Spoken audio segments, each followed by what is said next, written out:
I am Marcus Luttrell.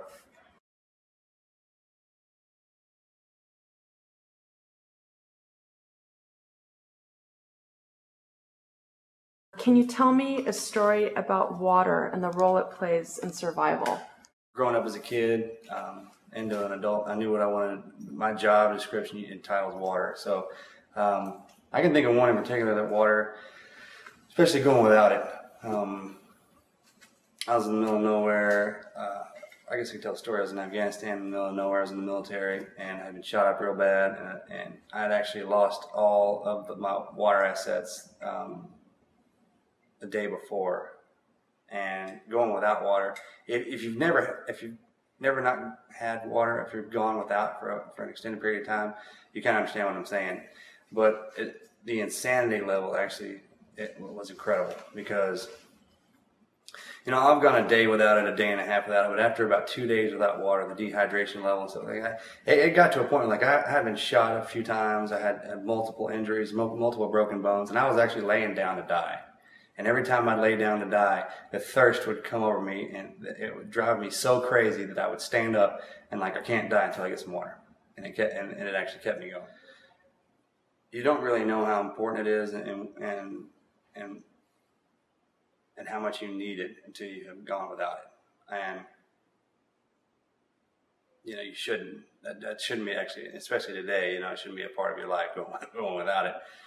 Clean water, and the stuff I was drinking was not clean, but I didn't care. It was still, and it's funny because your body knows that it needs it. You start craving the thirst of it, and people are like, water doesn't have taste. Yes, it does. It's life. And when your body starts going without it, you know that your life is going away from you. And the minute it hits your tongue and goes down your throat, you're like, that's life coming back into me. And that's the power that it had over me. And I knew exactly what was going down. And so my run in and with going without water was pretty intense. And how long were you able to go without water? The human body is designed to go without food for a long time, without sleep for a long time. You can't go without water. Like I said, it's dependent on your life. Everything in your body, your chemical makeup, your chemistry in your body is designed all around water. Okay, and I was in a unique situation. I knew how to obtain fluids, because I was digging in the ground, drinking, breaking branches. I'd trump through the woods and get a good sweat going in my sock and wring that out in my mouth. I drank my own urine twice. Anything I could do to get fluids in but it never was. My body could disseminate between that stuff. But when the water hit my mouth, then it was like, all right, this is what it is. And I could feel the power coming back into my body, from the ground up, from my feet up. So, what role does water play in human survival? It is survival. You can't go without it. You can't not have it.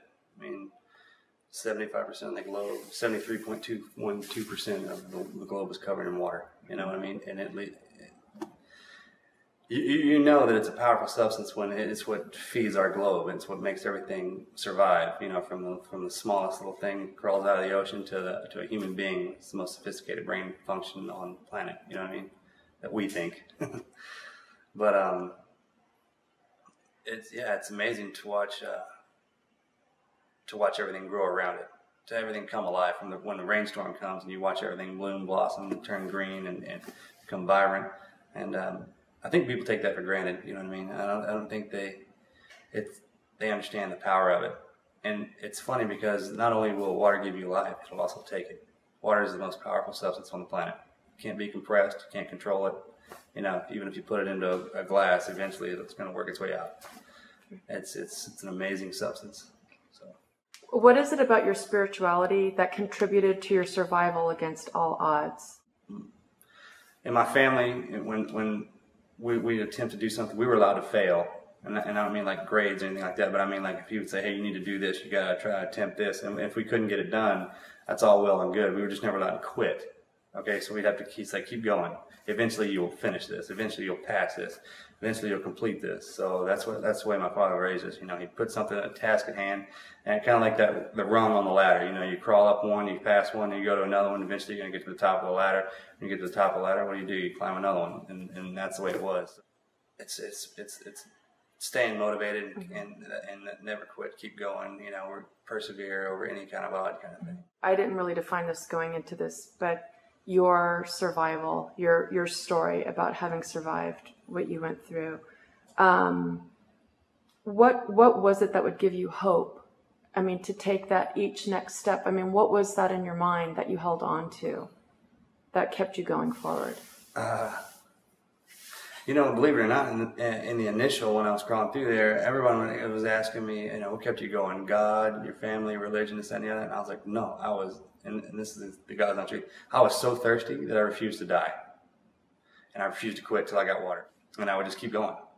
And I would crawl and crawl and crawl and crawl and crawl and just to survive to get there. And I found water, And then once I got that, I was like, I can lay down here and die. It's a good spot. There's a waterfall right here. There's a kind of a comfortable place to lay. It's cool in here.